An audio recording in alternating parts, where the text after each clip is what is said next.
Best mental training for alpinism is alpinism. Facing risk, facing uncertainty, that's what's training your mind.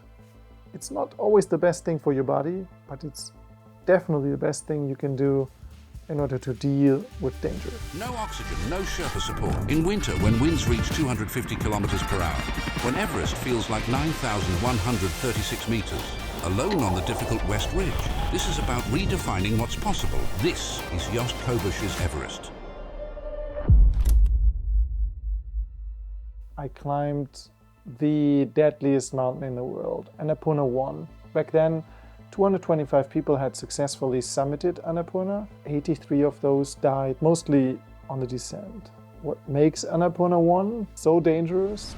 Avalanches, icefall all the time, like every 20 minutes. Honestly, I don't think people would climb that mountain if it was not an 8,000 or if it. The tricky thing with Annapurna is already to reach the base camp. The base camp is very remote, so remote that nowadays only serviced by helicopter, because many porters died on the way to the base camp. The logistics are extremely challenging.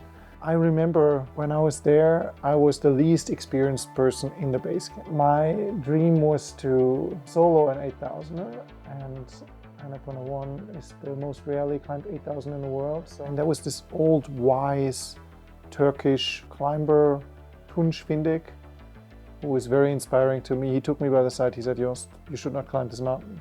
Like, what's the point? If you're trying to climb all 14 8,000ers, yeah, maybe you should do it. But if not, what are you doing here?"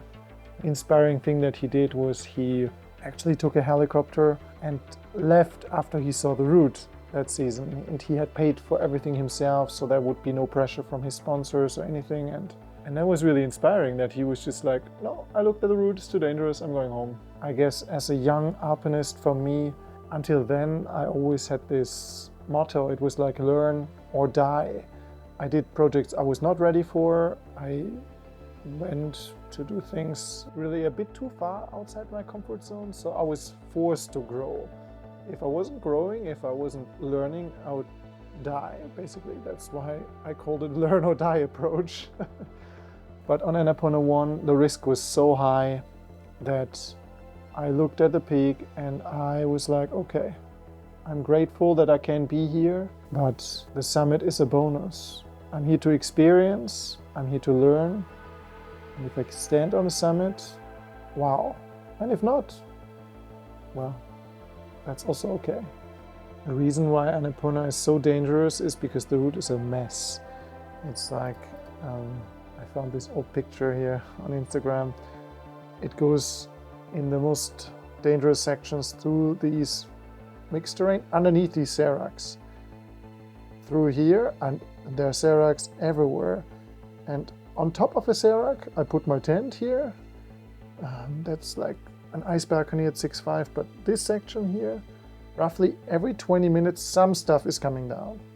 During the acclimatization, I went up to Camp 2, and there was another solo climber there, Bojan Petrov, Bulgarian, super strong guy, and he was also going by himself. He waited a bit for me, he was like 100 meters in front of me, took the pictures, and then we walked a bit together. And suddenly there was a serac above us, carving. Like tons of ice came down and they came straight towards us. We both jumped behind the rocks, like in a movie.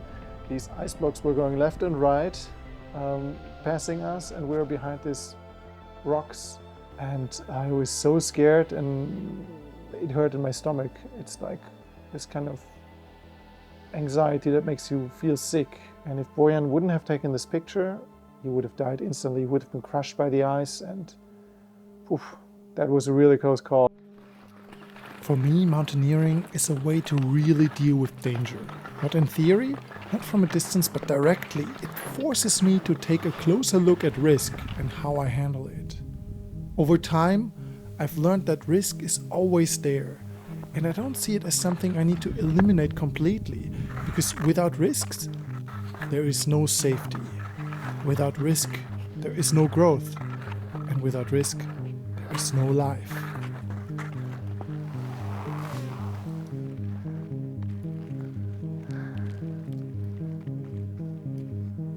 Just making sure I'm not getting a heat stroke.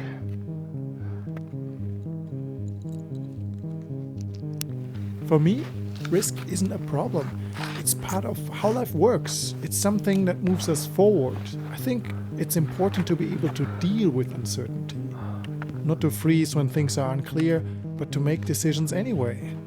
And to take responsibility for those decisions. Not just for myself, but also for others. I am planning to climb during the golden hour, which is the most beautiful part of the day. Meaning I might rappel in the dark. Yeah, in shoes, but some warmer gloves, definitely important. 60 meters of 6mm cord. That should be enough to rappel and is fairly light. A little bit to drink and some Haribo, some sugar, and that's it. It's very simple.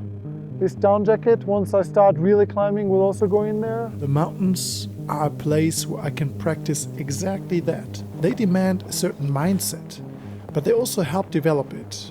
They teach me to stay humble before a climb and also in relation to my own abilities. And they constantly remind me how important preparation really is.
But dealing with risk takes more than just courage.